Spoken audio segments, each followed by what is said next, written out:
بسم الله الرحمن الرحیم. السلام علیکم ورحمۃ الله وبرکاتہ. نن موږ پنځم کلاس کې اولنی چپټر کې دویم نمبر ټاپک کوو، کوم چې زموږ سره دی ایکسپینډډ فارم. د سټینډرډ فارم نه هندسه ایکسپینډډ فارم ته اړول. سټینډرډ فارم موږ دې ته وایو چې زموږ سره د هندسې د مخکې نه په کوم حالتونو کې چې موږ اینو استعمالوو دې ته موږ سټینډرډ فارم وایو، او ایکسپینډډ فارم دې ته ویلی شي چې دا هندسې به موږ اوس کولاوهو چې دا دننه څنګه دي کولاوهلو شکل ولا ورکوو، نو دې ته موږ ایکسپینډډ فارم وایو. لکه مثلا موږ ولیکو چې 3425 اوس دا زموږ سره سټینډرډ فارم دی. موږ 3425 په دې نمبرز کې دغه شانتي لیکو، نو دې ته موږ سټینډرډ فارم وایو.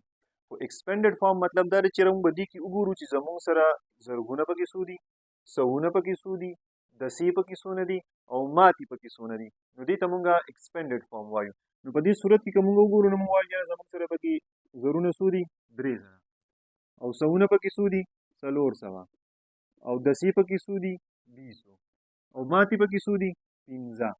نو دې ته موږ ایکسپینډډ فارم وایو چې دا کم نمبر دی دا موږ وښوو چې یاره به دې کې زرګونه څو دي، سوونه څو دي، دسې څو دي او ماتې څونه دي، نو دې ته موږ له دې ایکسپینډډ فارم وایو. دا موږ کولاو کړو. نو دغه شان موږ له به غټ غټ نمبرز راکړي، موږ ته وایي چې یاره تاسو ایکسپینډډ فارم ته واړوئ، مطلب دغه شانتي کولاو کوئ. نو اسانه طریقه دا ده چې دلته اولنی کوم نمبر دی موږ به د هغې نه شروع وکړو، اول به 7 ولیکو او له دې پس چې دا څونه هندسې دي دونه به زیروز واخلو. نو 1 2 3 4 5 6 شپږ هندسې پسې دي، نو موږ پسې شپږ زیروګان ولیکو. بیا په منځ کې پلس ولیکو او د ده نمبر ختم شو، اوس په له ده نمبر شروع شي. نو 8 به ولیکو، د 8 پسې 15 هندسې دي، نو موږ به پسې 15 زیروګان ولیکو.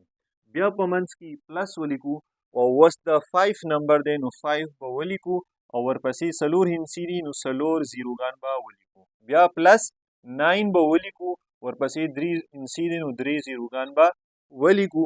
بیا جمع 1 نمبر شو، د 1 پسې 2 هندسې دي، نو 2 زیروز به ولیکو.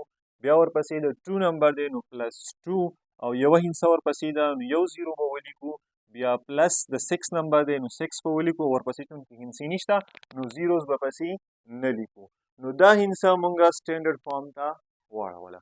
له دې ایکسپینډډ فارم ته واړول، له دې سټینډرډ فارم زموږ سره ایکسپینډډ فارم دا راغی چې یاره دا پکې ماتې دي او دا پکې لس دي او دا پکې سل دي او دا پکې زرګونه دي او دا پکې 50 زرګونه دي او داسې لکونه دي او دا کروړونه دي او دا میلیونز دي، دا به داسې دي.